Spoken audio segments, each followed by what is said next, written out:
Buenos días, estamos al aire. Me presento, mi nombre es Gustavo Aguilar. Yo, por la misericordia y la gracia del Señor, soy el pastor de la iglesia Casa del Pan. Y en esta mañana tenemos un mensaje basado en el Evangelio de Lucas, capítulo 6. Así que les vamos a invitar a que por favor se dirija su palabra, impresa o digital, como usted la tenga hoy, al Evangelio de Lucas. Tenemos un mensaje en esta hora bien hermoso, bien interesante, a partir de la misma. Lucas capítulo 6. Vamos a estar concentrados en la sección que está del versículo 6 al 11. Entonces, por favor, Lucas capítulo 6, versículos 6 al 11. Y el mensaje de esta mañana lo hemos denominado Venciendo nuestra propia opinión. Así que creo que verdaderamente nos va a abrir los ojos, nos va a brindar perspectiva hoy en relación con aspectos que tal vez nosotros no tenemos a veces en el radar, pero que es importante que comencemos a notarlos. Leo para ustedes, leo de la versión Reina Valera contemporánea. Si usted tiene alguna otra, no hay problema, puede utilizar la que usted guste. Yo hago la mención para que podamos estar todos en la misma página, si es que usted puede en este momento seleccionarlo, pero si no, cualquier versión que usted utilice nos funciona. Dice de la siguiente manera: Otro día de reposo, Jesús entró en la sinagoga y comenzó a enseñar. Había allí un hombre que tenía la mano derecha atrofiada, y los escribas y los fariseos, que buscaban un motivo para acusar a Jesús, lo observaban para ver si en el día de reposo sanaba a aquel hombre. Pero Jesús, que sabía lo que pensaban, dijo al hombre que tenía la mano atrofiada: «Levántate y ponte en medio». El hombre se puso de pie, y Jesús dijo: «Voy a preguntarles algo. ¿Qué está permitido hacer en los días de reposo? ¿El bien o el mal? ¿Salvar una vida o quitar la vida?». Miró entonces a todos los que estaban alrededor y dijo al hombre: «Extiende tu mano». Aquel hombre lo hizo así y su mano quedó sana. Los escribas y los fariseos se pusieron furiosos y comenzaron a discutir qué podrían hacer contra Jesús. Muy bien, vamos a dejarlo ahí y vamos a comenzar a desarrollar este texto tan interesante. Esta palabra está ubicada, pues, básicamente en una de las secciones principales del Evangelio de Lucas, el cual hemos estado desarrollando durante estas semanas. De pronto usted se está conectando hoy por primera vez a estos cultos de la Iglesia Casa del Pan. Le damos la bienvenida si es así. Y si usted quisiera seguir la secuencia de predicaciones y de mensajes que hemos desarrollado, puede seguirnos en nuestras redes sociales, tanto en YouTube como Facebook, Instagram, Spotify también, y allí va a encontrar todo el desarrollo de esta serie del Evangelio de Lucas que estamos desarrollando.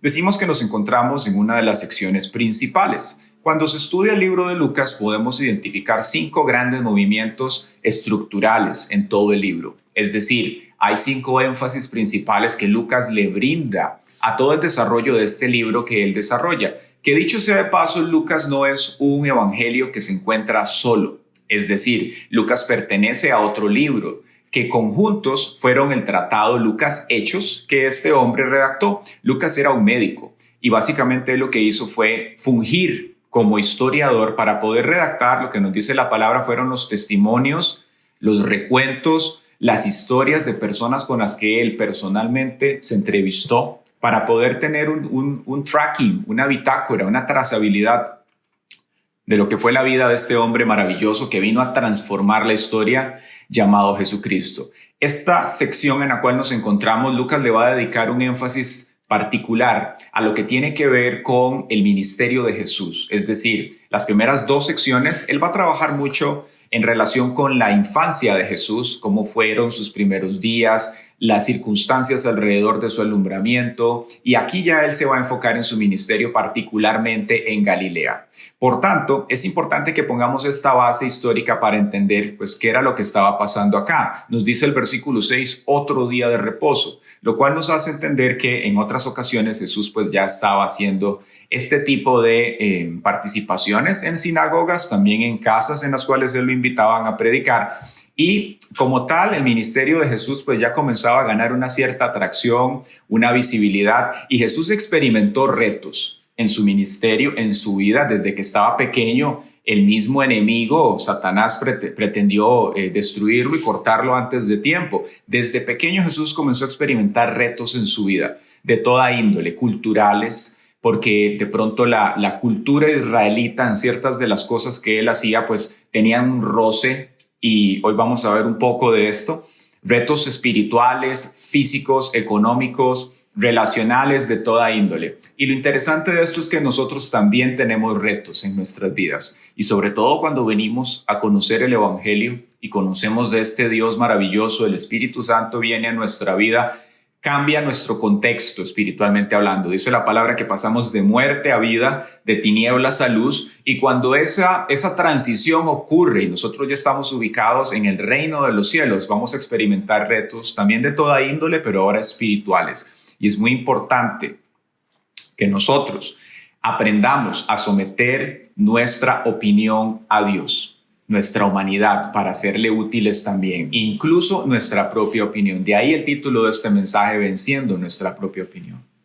¿Qué nos encontramos acá a la altura del versículo 6, en el capítulo 6? Nos dice que Jesús está predicando, dice que hay una audiencia bien interesante, y en medio de su predicación pues llega un hombre, y también hay otros grupos. Particularmente podemos identificar aquí 3 audiencias que estaban presentes en el desarrollo del mensaje que Jesucristo estaba impartiendo. Tenemos a un hombre que estaba enfermo.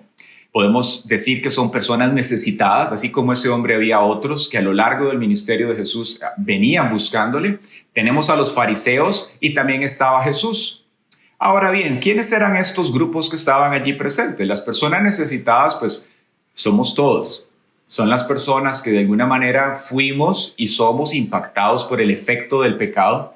Que de pronto usted que nos está escuchando y está apenas creciendo en el Evangelio dice, bueno, ¿cuál es el efecto del pecado? Son muchos, a lo largo de la historia lo podemos ver.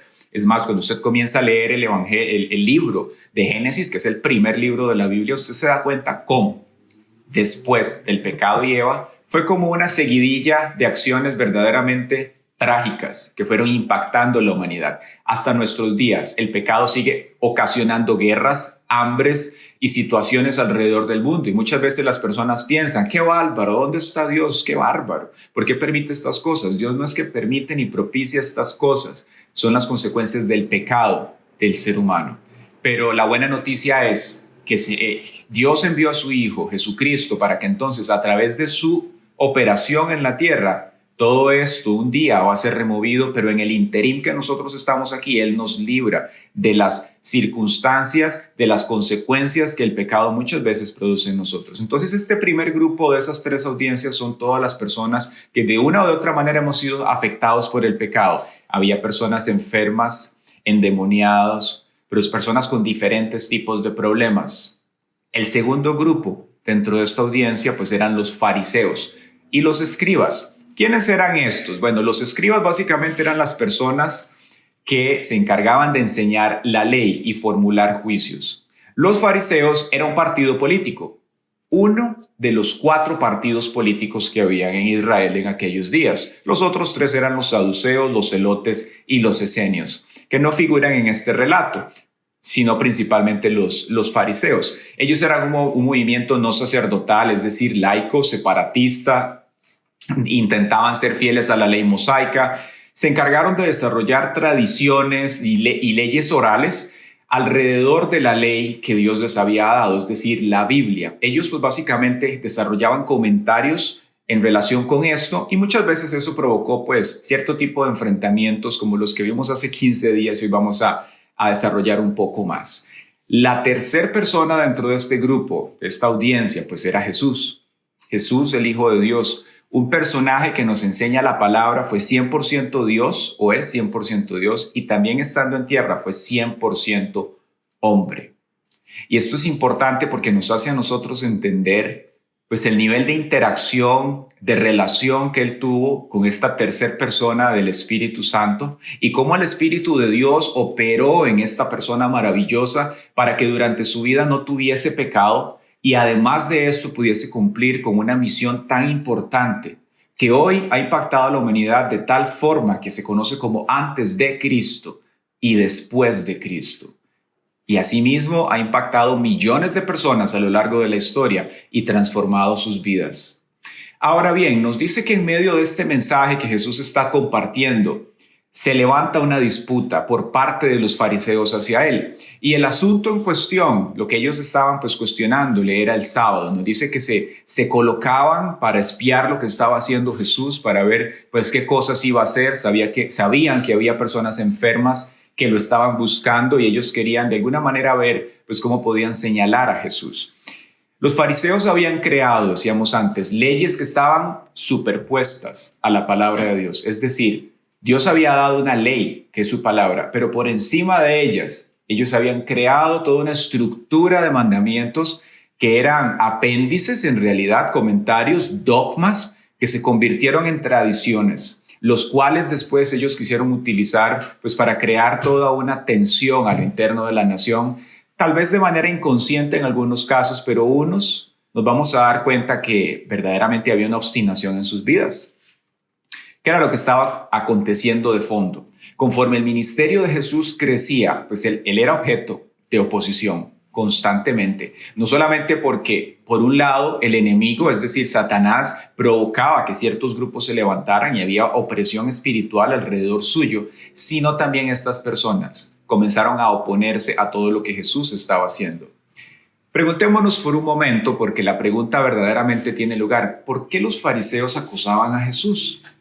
El punto de controversia con ellos era la religión judía y en este caso en particular el día de reposo, que era uno de los pilares fundamentales que Dios les había entregado al pueblo de Israel para que ellos básicamente pudiesen tener un espacio especial durante la semana. Nos dice que Dios les había dicho, el mandamiento era que trabajaran 6 días, pero que el séptimo ellos tenían que dedicarlo a prestar atención al Señor, a observar su palabra y tener un reposo físico que les permitiese tener una atención espiritual en lo que Dios quería que ellos atendieran. Ese fue el mandamiento. Pero como decíamos, los fariseos se encargaron de, alrededor de esto, crear todo un cerco, una estructura, que lo que más bien hizo fue convertir cada uno de los mandamientos y principalmente aquellos primordiales en algo que era muy gravoso para la humanidad. Entonces, este punto de controversia fue lo que motivó justamente que ellos acusaran a Jesús y que estuvieran pendientes para ver qué era lo que él iba a hacer ese día, si iba a sanar a este hombre, si lo iba a dejar de esa manera o qué iba a pasar. Si nos percatamos, lo que los fariseos aquí estaban buscando no era necesariamente la integridad bíblica, es decir, su motivación no era ver que la palabra se cumpliera al pie de la letra, sino más bien preservar su tradición religiosa. Y eso es algo muy importante porque cuando llevamos esto a nuestros días e intentamos derivar de esto una aplicación, nos vamos a dar cuenta primero que hay grupos similares hoy en nuestras comunidades. Vamos a encontrar personas necesitadas de Dios, gente que ha sido afectada por el pecado, personas que están dañadas psicológicamente, que de pronto tienen problemas de cualquier índole, familiares, personas enfermas, las cuales Dios puede sanar, personas endemoniadas, que tal vez las tienen hoy etiquetadas con enfermedades psicológicamente hablando, pero que muchas pueda que lo sean, pero que de fondo también hay cosas espirituales que les afectan y que están necesitando de parte de Dios. Por otro lado, también tenemos personas religiosas, tenemos fariseos en nuestros días, tenemos gente que honra más la tradición que la palabra, inclusive dentro del pueblo cristiano. Personas que son más fieles a una tradición y que cuando contraponen la misma versus lo que dice la verdad bíblica es insostenible, pero para ellos pesa más esto. ¿Y qué es lo que está pasando aquí de fondo? Es nuestra propia opinión. Cuando nuestras creencias puedan ser y resultan ser un obstáculo al poder de Dios, a la verdad del Señor y lo que Él quiere hacer. Ahora, ¿qué podemos decir en relación con el día sábado? Bueno, el día sábado, como explicábamos antes, es algo que pertenece al antiguo pacto y uno podría arguir y decir, bueno, pero es que el día de reposo fue dado aún desde el inicio de los días, desde que Dios estableció la creación. Nos dice la palabra que Dios reposó. Hay versiones que dicen eso en el día séptimo. Ahora bien, Dios no se cansa. La traducción más precisa de esto es que Dios contempló lo que él había hecho. Y eso está muy bien. Sin embargo, cuando se estudia el antiguo pacto a la luz del nuevo, nos damos cuenta que Cristo vino a modificar todas las estructuras de lo que era la ley, al punto que Pablo hoy en día nos dice que la ley y cada uno de sus elementos, el mobiliario, los mandamientos, son sombras de algo. ¿Qué es lo que produce esa sombra? Bueno, si yo coloco mi mano acá y hay una luz atrás, este objeto es lo verdadero, es lo que nosotros tenemos que observar, lo que debemos detallar. Ese objeto es Cristo y Él es el que vino a redefinir la comprensión y aún la observancia de todas estas cosas, lo cual quiere decir que el Nuevo Testamento plantea independencia del Antiguo en cuanto a observancia de los mandamientos se refiere. La forma en la cual las personas antes se acercaban a Dios era a través del Antiguo Pacto. Con todas sus formas y ritos, Dios les transmitía un mensaje, pero ellos debían observarlo literal, físicamente, tal cual.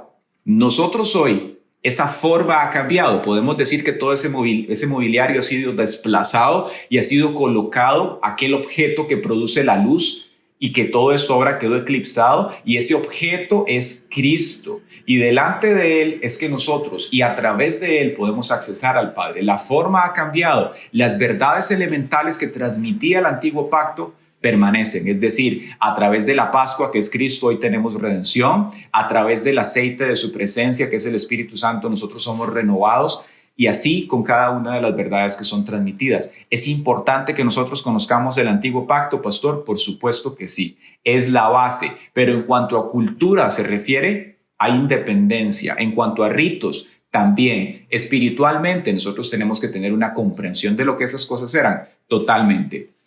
Me gusta mucho la manera en la cual el apóstol Pablo lo expone, tanto en Romanos, Gálatas y Efesios, pero hay un texto en particular en Efesios que creo que verdaderamente sumariza muy bien toda la transición que se da de los elementos, de las formas a la verdad espiritual hoy en día. Eso está en Efesios 2, lo voy a leer para usted. Efesios capítulo 2 del versículo 11 al 22 dice de la siguiente manera, está subtitulado de esta forma, reconciliación por medio de la cruz. Dice así, por lo tanto, ustedes que por nacimiento no son judíos y que son llamados incircuncisos, por los que desde su nacimiento han sido físicamente circuncidados, deben recordar esto. En aquel tiempo ustedes estaban sin Cristo, nos está hablando a nosotros, la comunidad internacional. En aquel tiempo ustedes estaban sin Cristo, vivían alejados de la ciudadanía de Israel y eran ajenos a los pactos de la promesa. Vivían en este mundo sin Dios y sin esperanza. Pero ahora en Cristo Jesús, ustedes que en otro tiempo estaban lejos, han sido acercados por la sangre de Cristo, porque Él es nuestra paz. Y escuche bien lo que viene ahora. De dos pueblos hizo uno solo, al derribar la pared intermedia de separación y al abolir en su propio cuerpo las enemistades. Él puso fin a la ley de los mandamientos expresados en ordenanzas, está hablando del antiguo pacto, para crear en sí mismo de los dos pueblos una nueva humanidad. Repita conmigo, una nueva humanidad.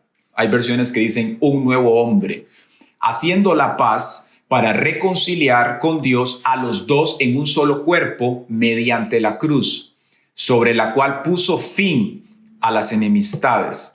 Él vino y a ustedes que estaban lejos, es decir, a nosotros los gentiles o las demás naciones, la comunidad internacional, dice, Él puso fin a las enemistades. Él vino a ustedes que estaban lejos, les anunció las buenas nuevas de paz, lo mismo que a los que estaban cerca, es decir, a los judíos en ese momento. Por medio de Él, unos y otros tenemos acceso al Padre en un mismo espíritu.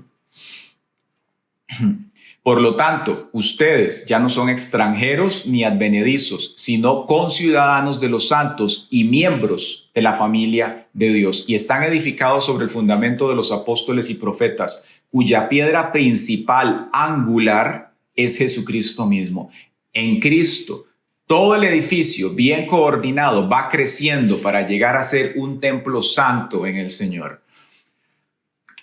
También ustedes son edificados en unión con Él para que allí habite Dios en el Espíritu. Impresionante todo lo que envuelve lo que Él está transmitiendo acá. Pero si lo queremos poner en palabras de nuestros días y resumidas, lo que Él está diciendo es que tanto los judíos, la comunidad israelita, como la comunidad internacional en Cristo son hechos una nueva humanidad, un nuevo hombre.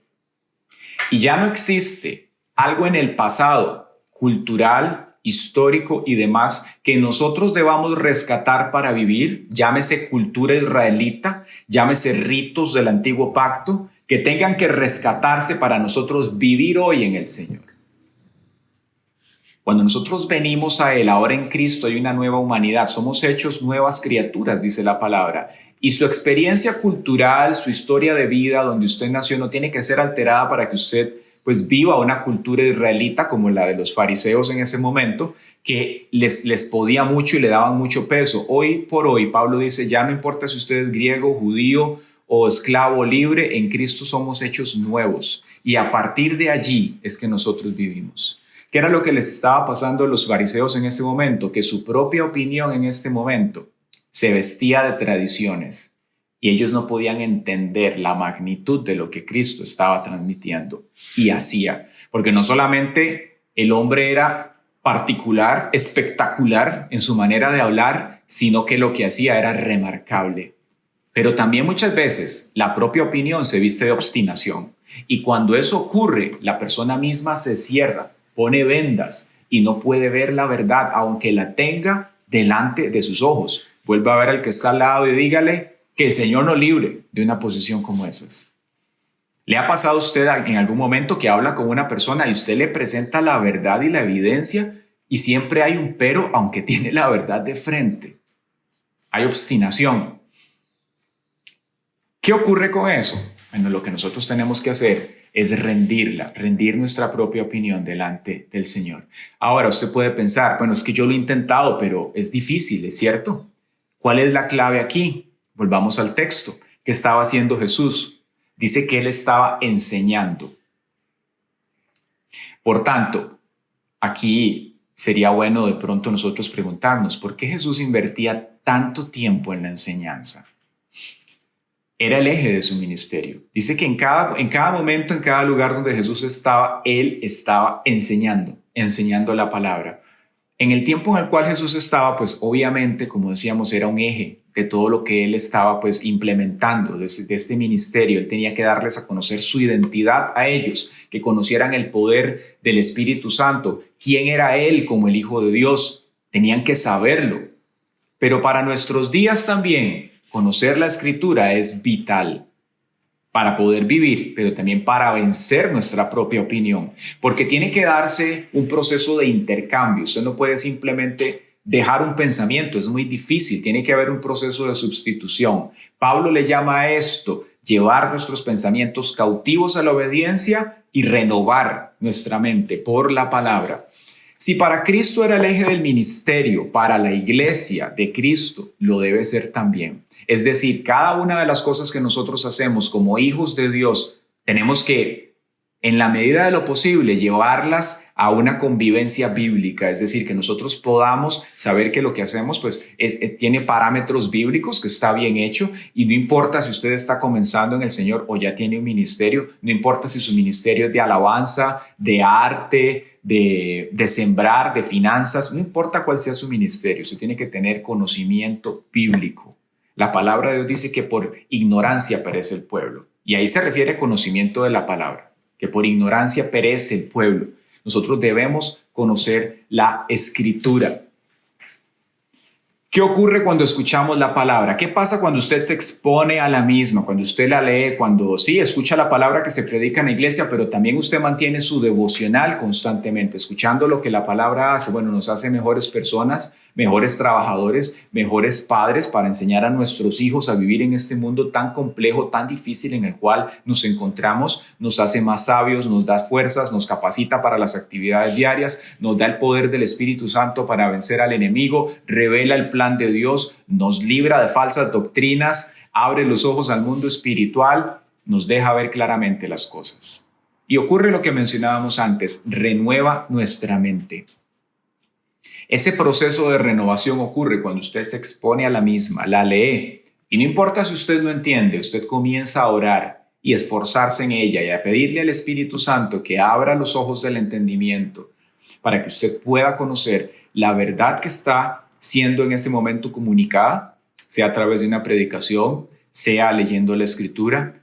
Y entonces el Espíritu de Dios, por la actividad propia del mismo, va a comenzar a trabajar en su mente natural y en su mente espiritual también. Y poco a poco Él va a ir provocando una sincronización de lo que Dios piensa de la mente de Cristo con su ser. Y eso es la experiencia más maravillosa que hay. Porque es ahí donde el cristiano verdaderamente comienza a generar tracción y empieza a crecer. Comienza a conocer las verdades espirituales y a ver quién es Dios. Los religiosos no reconocían el mover de Dios, no permitían que sus mentes fueran renovadas por lo que Cristo predicaba. Qué impresionante. ¿Qué era lo que les pasaba a ellos? Creo que hay una verdad en Proverbios que lo resume muy bien y más adelante lo vamos a ver. Nos dice en el capítulo 3, versículo 28, si hoy puedes ayudar a tu prójimo, perdón, no es esto, dice, ¿has visto un hombre sabio en su propia opinión? Eso está en Proverbios 26, 12. ¿Has visto un hombre sabio en su propia opinión? Más esperanza hay del necio que de él. Qué impresionante. Más esperanza hay de un necio que a una persona que conoce las cosas de Dios, pero sabia en su propia opinión. Porque se bloquea, se ofusca, se cierra y no permite que el Espíritu Santo trabaje. Jesucristo les dijo en un momento a sus discípulos lo siguiente, en Juan capítulo 8, versículo 31. Entonces Jesús les dijo a los judíos que habían creído en Él, los que habían creído, si ustedes permanecen en mi palabra, serán verdaderamente mis discípulos. ¿Quiénes son los que se vuelven discípulos del Señor? Los que sienten simpatía con Él, los que lo aman humanamente hablando. No, son los que permanecen en su palabra. Dice, serán verdaderamente mis discípulos y conocerán la verdad. ¿Y cuál es la consecuencia de que usted conozca la verdad bíblica? Y la verdad, dice, los hará verdaderamente libres. Verdaderamente libres. Yo te hago una pregunta en esta hora. ¿Tú eres verdaderamente libre? ¿O hay algo que te tiene atado o atada? ¿Hay alguna situación con la que has bregado por tantos años y no has podido vencer? Nosotros, por la misericordia del Señor, Él nos permite aconsejar muchas personas y orar por gente que viene y tenemos sesiones con ellos. Y mucha gente ha venido atada y hemos visto gente con años de problemas, de ataduras, de situaciones de toda índole que Dios ha bendecido y ha libertado por el poder y para la gloria de Él, pero hasta que esas personas rinden su mente y su opinión delante del Señor y la verdad de Él comienza a transformarlos. El conocer a Cristo no es una experiencia trascendental en la cual usted viene y le embarran de aceite y le ponen las manos, usted cayó y rodó por el suelo y ya fue hecho una nueva criatura. Así no funciona. No estoy diciendo que eso no exista y que en algún momento pase. Lo que le estoy diciendo es que la verdadera transformación en uno ocurre cuando la palabra de Dios se establece y comienza a transformarnos de adentro hacia afuera. Ahora, continuemos con el texto. El versículo 8 dice lo siguiente. Pero Jesús, ante el cuestionamiento de ellos, pero Jesús, que sabía lo que pensaban, dijo al hombre que tenía la mano atrofiada, levántate y ponte en medio. El hombre se puso de pie y Jesús le dijo, voy a preguntarles algo. ¿Qué está permitido hacer en los días de reposo? ¿El bien o el mal? ¿Salvar una vida o quitar la vida? Vea qué pregunta. ¿Qué tenía el hombre? Nos dice la palabra que tenía la mano atrofiada. Y uno podría de pronto pasar por alto este detalle. ¿Qué implicaciones tenía para este hombre tener la mano atrofiada? La palabra aquí nos dice que tenía la mano derecha atrofiada. La mano derecha. Ahora, culturalmente, eso tiene una implicación. Y es que para ellos la mano derecha significaba poder y fuerza. era la mano con la cual ellos saludaban, daban la bendición. Ellos la consideraban, la cultura israelita, la mano limpia. Y la mano izquierda pues era usada para el aseo corporal, por tanto la consideraban impura. Podemos entender entonces que había una consecuencia en esto, que no solamente este hombre tenía físicamente su mano lisiada, sino que psicológicamente este hombre estaba excluido de la sociedad.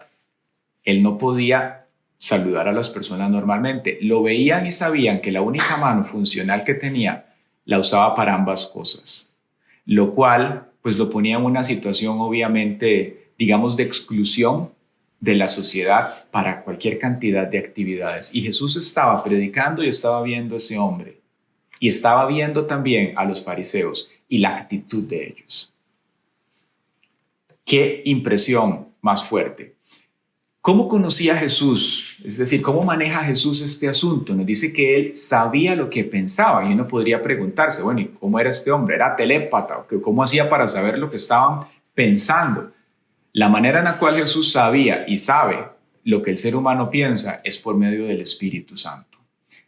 Y a través de él, Jesús sabía lo que tenía que hacer.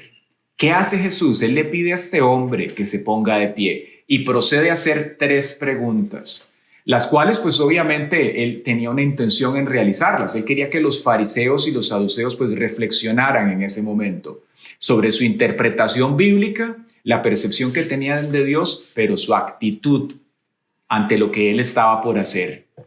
Y uno podría aquí de pronto observar y decir, ¿por qué Jesús no evitó este conflicto? Es decir, si usted hubiera estado predicando, le hago la pregunta a usted como hijo de Dios, usted está predicando en un lugar y usted sabe que Dios va a sanar a una persona y también sabe que esa sanidad o ese comentario que usted va a hacer va a provocar esta fricción tan fuerte entre este grupo particular que usted aprecia, que es gente de su comunidad, gente cercana.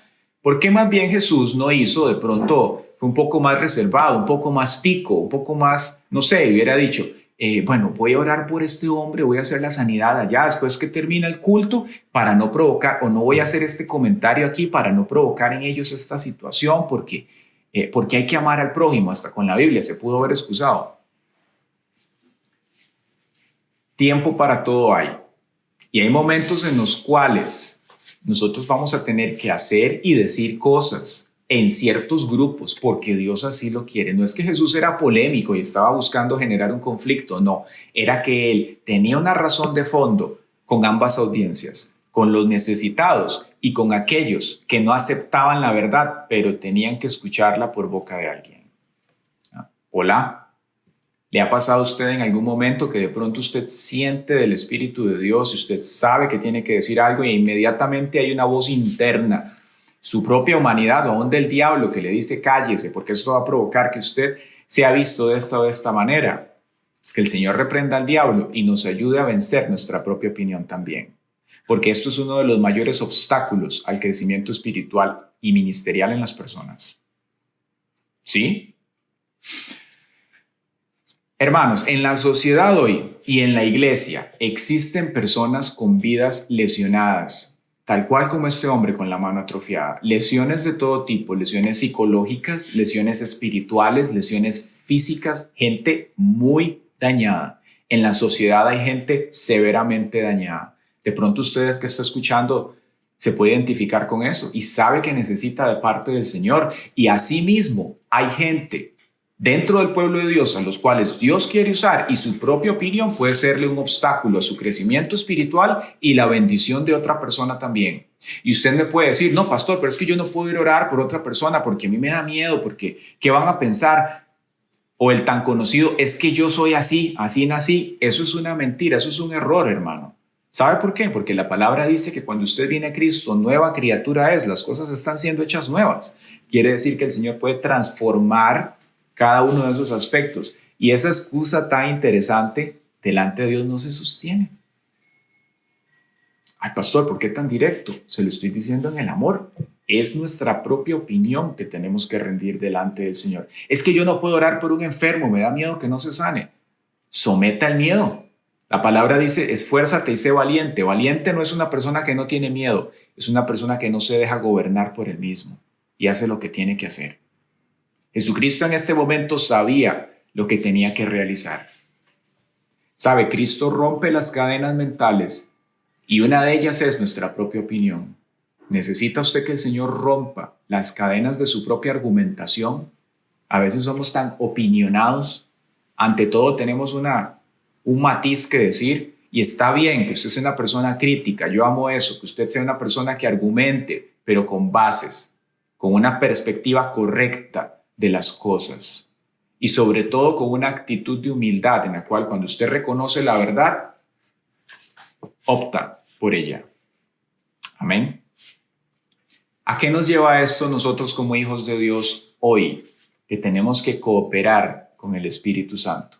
Vuelva a ver al que está al lado suyo, si tiene alguien ahí, y dígale, hermano, coopere con el Espíritu.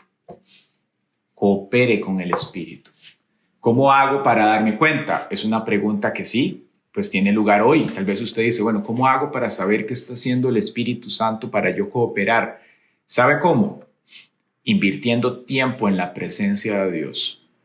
Nosotros ya no estamos en el antiguo pacto para acercarnos a Dios un día. Nosotros vivimos en la presencia de Dios, en un sábado eterno en Cristo Jesús.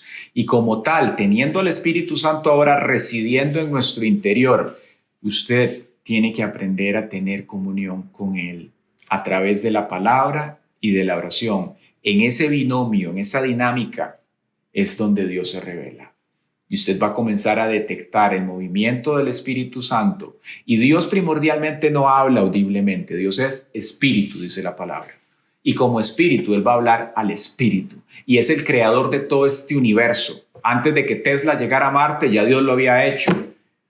Él conoce todo. Y como tal, Él puede utilizar lo que Él quiera. Y primariamente su palabra y su Espíritu Santo para hablarnos. Por tanto, cuando usted se expone a Él, usted va a comenzar a darse cuenta cómo Dios le habla.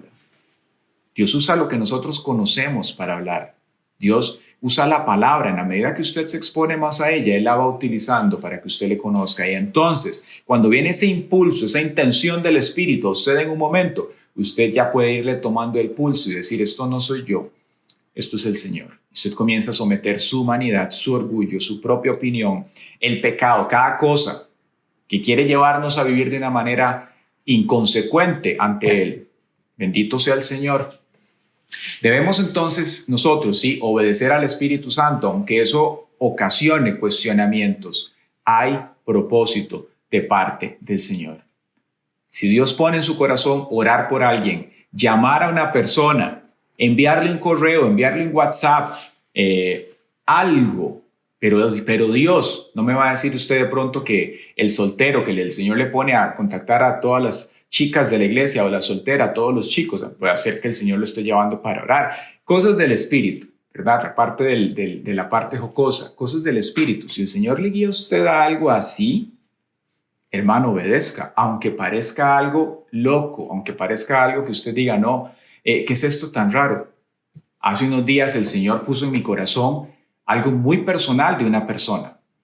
Y yo estuve por la mañana debatiéndome si comentarle a esta persona eso, porque sentía de parte de Dios hacerlo. Le contacté a esta persona y le comuniqué y me dijo, he estado orando por eso. Muchas gracias. Gloria a Dios. Pero ¿qué pasa si uno no se deja usar por el Señor? No va a ir conociendo lo que Dios puede hacer. Asimismo puede hacer que Dios le esté motivando a usted a estudiar una carrera, a invertir en algo, a invertir en usted tiempo en Dios, a ayunar, etcétera, etcétera, etcétera.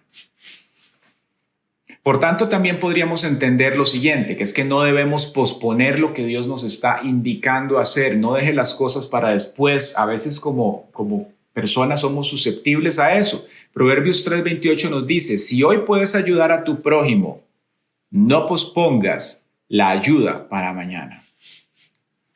Le está indicando el Señor a usted que ore por alguien, que visite a una persona, que haga algo. No deje para mañana lo que puede hacer hoy.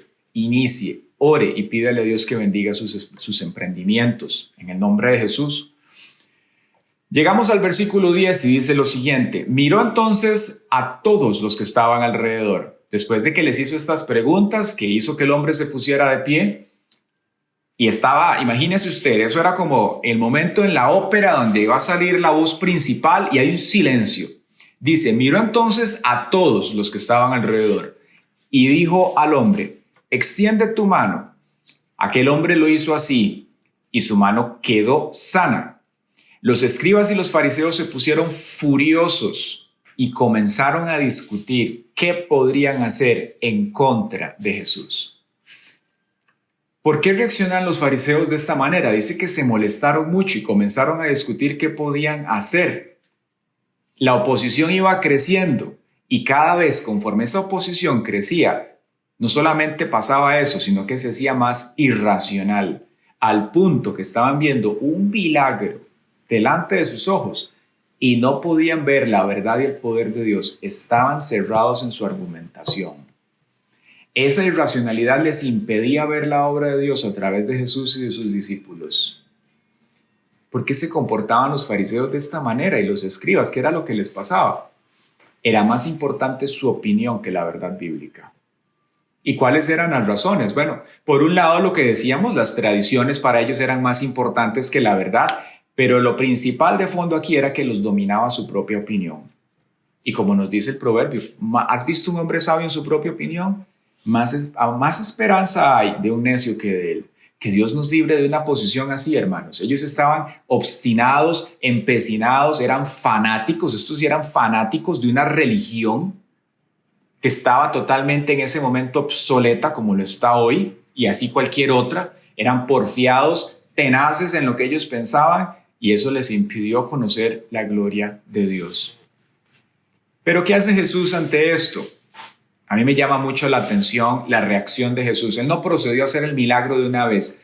Dice que Jesús hace una pausa y nos dice la palabra, no dice que miró, dice que miró a todos. Yo no sé cuántas personas había allí, si 10, 50, pero dice que Jesús observó a todas las personas. Quiere decir que, pensemos por un momento que nosotros hubiéramos estado ahí, hay 20 personas, Jesús hizo contacto visual con cada uno. ¿Qué estaba buscando Jesús?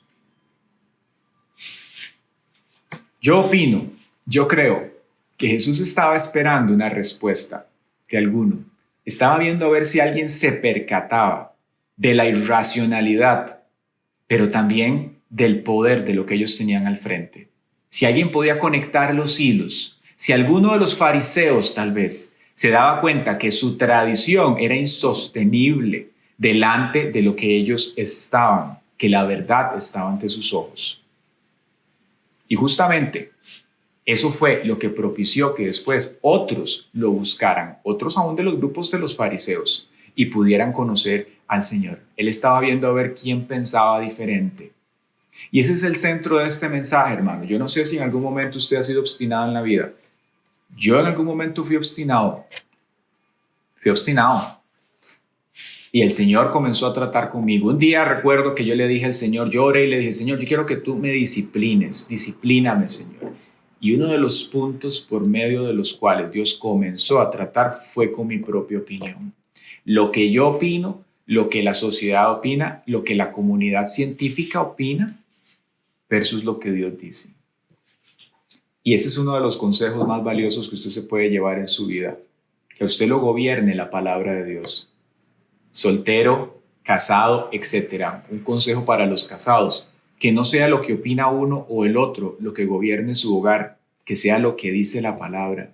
En las constantes divergencias de criterios, opiniones distintas que se puedan dar, cualquier tipo de problemática que ocurra, que no sea la opinión de ninguno, que sea lo que dice la palabra. Y puede hacer que no lo tengan claro de entrada, pero oren y hagan ustedes ese pacto con Dios de decir: Señor, que nuestro hogar se rija por lo que dice la Escritura.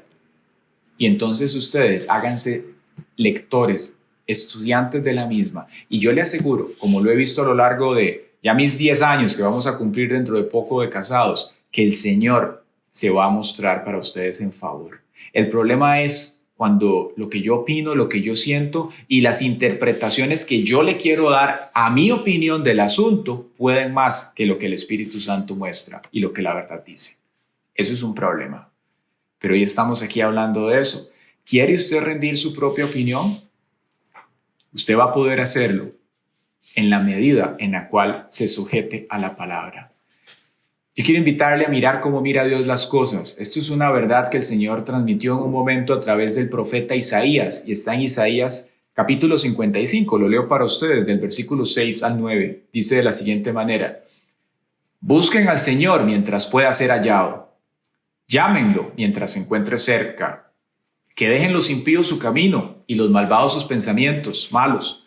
Que se vuelvan al Señor, nuestro Dios, y Él tendrá misericordia de ellos, pues Él sabe perdonar con generosidad.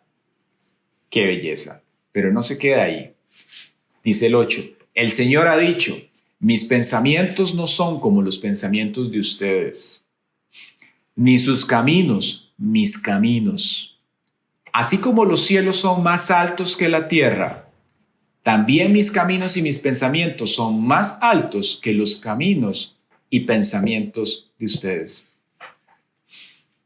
Quiere decir que en lo natural usted y yo, el 100% de las veces, por más inteligente que usted sea, por más trayectoria y experiencia de vida que usted piense tener, el 100% de las veces en lo natural, usted queda muy largo de la barra del pensamiento del Señor. Quedamos muy lejos. Y eso como tal es una experiencia que desarrolla humildad, esta verdad. Los pensamientos de Dios, así como está el cielo, están en relación con nuestros caminos y nuestro pensar.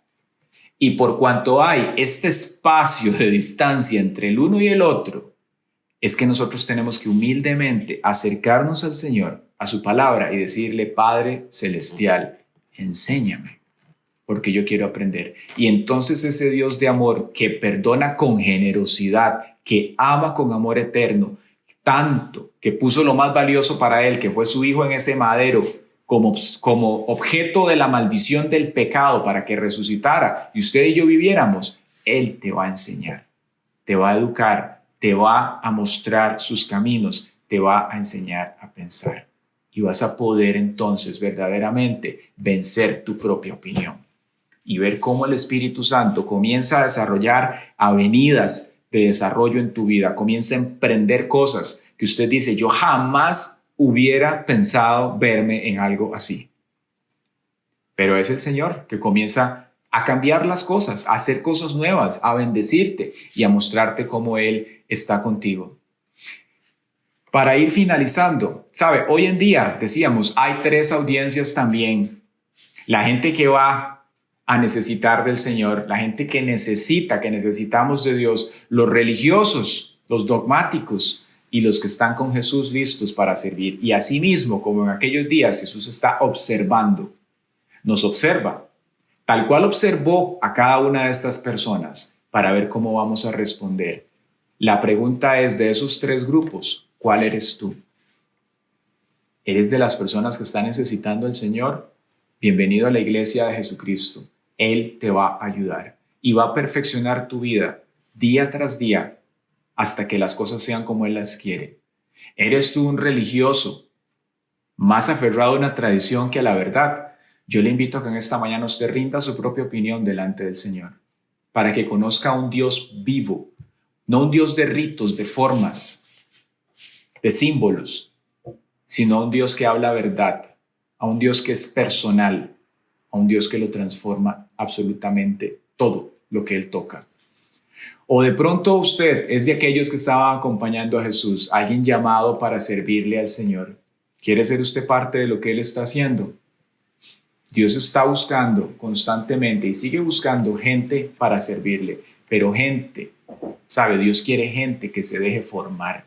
Dios quiere gente que su opinión verdaderamente la rinda, no que vengan a darle sugerencias a Cristo de cómo hacer el ministerio. Vea, Jesús, es que yo tengo 3 maestrías y yo me formé en Stanford y tengo esta experiencia empresarial. O vea, Jesús, yo soy mamá de 7 hijos, yo tengo toda la experiencia de la vida. Usted no me diga cómo amar. No, porque una cosa es el amor de Dios, otra cosa es el amor de nosotros. Gente que rinda su opinión delante de Él, para que entonces brote ese binomio de su palabra con la misericordia y entonces podamos hacer lo que el Señor quiere, podamos amar, podamos expresar las cosas como el Señor lo propone y veamos la transformación tanto nuestra como de la gente que Dios quiere que alcancemos. Es tiempo de presentarle a la gente a aquel que es el reposo. Ya no invitar a la gente a vivir en un día de reposo, es tiempo de invitarle a aquel que es el autor del reposo, el príncipe de paz, para que vivan en un constante reposo en él. Aquel que ya no nos invita a que solo en 24 horas le conozcamos, sino cada momento de nuestro día. Y para hacerlo vamos a rendir la religiosidad, nuestra opinión delante del Señor. Vamos a cooperar con el Espíritu Santo. Y para que esto ocurra, nos tenemos que disponer. Y cuando eso pase, vamos a poder llegar a esas personas que Dios quiere en el nombre de Jesús. Vamos a orar. Padre Celestial, te damos gracias, Señor, por esta mañana. Te agradecemos, Dios, por cada persona que está aquí presente, Dios mío, que está escuchando tu palabra. Queremos darte la gloria y la honra, Señor, por tu iglesia, la cual tú estás alimentando por medio de tu palabra y de tu espíritu. Tú la estás haciendo crecer, Señor, para que dé los frutos, Señor, de 30, 60 y 100 por uno que tú quieres, frutos abundantes, frutos no fingidos, frutos, Dios mío, que verdaderamente van a dar de qué hablar allá afuera en la sociedad y van a provocar un acercamiento de otras personas. Que así, Señor, como este hombre que estaba con una mano atrofiada, pero con un alma lesionada, puedan ver, Señor, un destello de luz en medio de las tinieblas y puedan acercarse, Señor, a aquel que es el autor del reposo, de la salvación, de la renovación, de la sanidad, del poder y de todo lo bueno que hay. Señor, hoy te pedimos por cada persona que ha sido gobernada por su propia opinión, por mandamientos de hombres, por tradiciones o por el pecado, para que puedan en este momento, Señor, ser libres de esa lesión en su alma, en su mente, llamada la propia opinión. Padre, que lo que hace es bloquear el entendimiento, la iniciativa y el fluir del poder del Espíritu. Hoy te pedimos, Señor, por todos aquellos fariseos contemporáneos, por todas aquellas personas que están involucradas con esto, por todas estas personas, Señor, que su propia opinión les domina, aún gente que está en falsas doctrinas, para que ellos puedan, Señor, exponerlas delante de la luz tuya, Señor, y que esa luz haga que toda confusión sea disipada, Señor, y que puedan llegar a lo que sus almas anhelan, Dios, que es tener una experiencia real contigo y puedan crecer, así como lo dice el apóstol Pablo, como un edificio espiritual bien unido por sus partes, Señor, para que entonces allí habite Dios por medio del Espíritu. Gracias te damos, Señor. Permítenos vivir esa experiencia de esta nueva humanidad, de ese nuevo hombre que tú has formado, de ambos pueblos uno, para que se acerque a ti, Señor. En el nombre de Jesús elevamos, Señor, estas oraciones y estas plegarias delante tuyo. Te damos gracias por cada persona que se ha conectado hoy a este culto, los de casa o los invitados o aún los que han de escuchar, Señor, en grabaciones esto, para que esta palabra, Señor, quede, Señor, totalmente escondida dentro de sus corazones y produzca, Señor, las raíces y la verdad que tú quieres en sus vidas y los cambios también. Señor, no queremos cerrar sin antes darte la gloria y la honra por este espacio, porque solamente tuya es la gloria, Señor. Gracias te damos, Dios, por esta mañana. En el nombre de Jesucristo. Amén.